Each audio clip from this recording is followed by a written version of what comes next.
Welcome back. Our second game is here once again, Senegal against Tanzania. And like I promised, Tony Kent, as the magician, is also here with us, looking smart in a grey suit, I should say.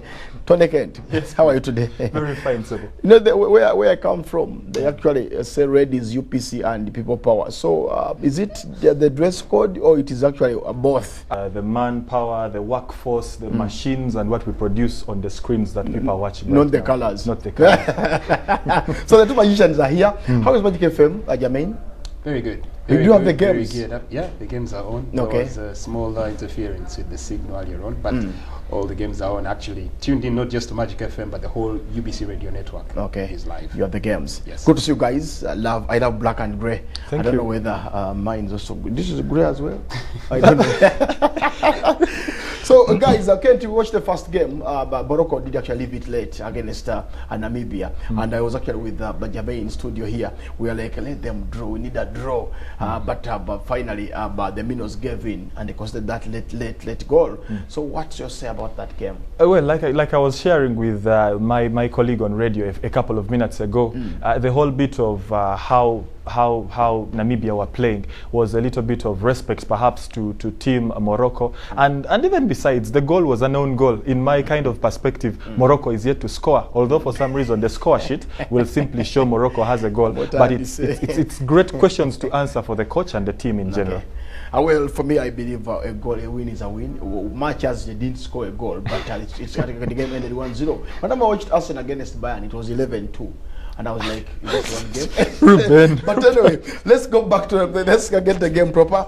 Senegal come into this campaign with actually their own form player, that's Sadio Mane, 22 goals in England, and of course winning the Champions League this season. That gives him greater confidence as going to this game. I'll start with you, Jermaine. Senegal against Tanzania. Let's look at Senegal as a team. Should we expect the Alhaji Diop of Senegal, the Baba Diop of Senegal, or is this a different Senegal? I have a feeling in terms of play and of course technique. I think first of all from the team chemistry itself, this is a team that goes back to the very beginning of the gentleman who is managing it now, Aliou Cisse. Yeah. At the beginning, the inception where we got to know the likes of Diouf, when they still played as a cohesive unit, yet with the Kalou Fadigas and the gentleman who disappeared with the necklace, when they still played as where's the necklace? That's a story for another day. They still played as a unit back then, and I think that's what we're going to see in this particular team. I was just looking at the squad sheets, and by you're talking about Sadio Mane, who has 26 goals from last season, but they can afford to keep a striker from Galatasaray, Mbaye, who scored 32 goals in 36 games, and he starts on the bench. Against who? Against a Tanzanian. You see, this is exactly what you pointed out earlier on, and you said how you start your games does count a lot. It would be at their own peril for them to underestimate Tanzania, because I have a feeling Tanzania do have maybe a trick or two up their sleeve to keep this game interesting. Again, when we played the final qualifier against Tanzania in Dar es Salaam, we considered 3 goals, and Uganda started saying syndicate, they ate money.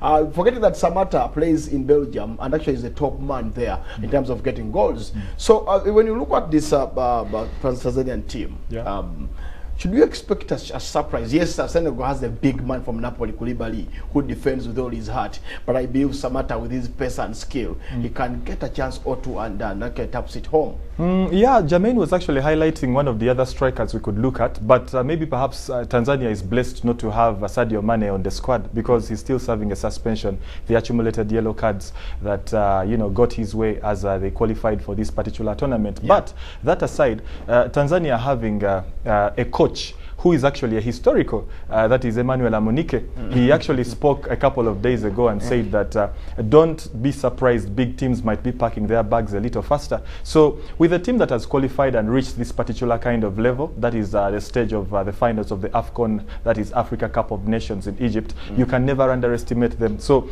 given the kind of play he will deploy, probably perhaps we shall see their capabilities. By the halftime whistle, we shall definitely know. But truth be told, in my kind of view, I don't see an easy go for Senegal. It might be a little tight, however, they might actually come out on top. Well, Jermaine, the gap between big and small is actually narrowed. You watched the game with the Cranes beating DR Kong yesterday, and Bolasi and the others could not even put defenders under pressure. So for me, Ken says that the big and the Mamunike might be a coach of Tanzania, but I believe Tanzania is not a small team. If you can afford a player in Belgium who is actually starting every game, I believe the gap between the big and small has narrowed.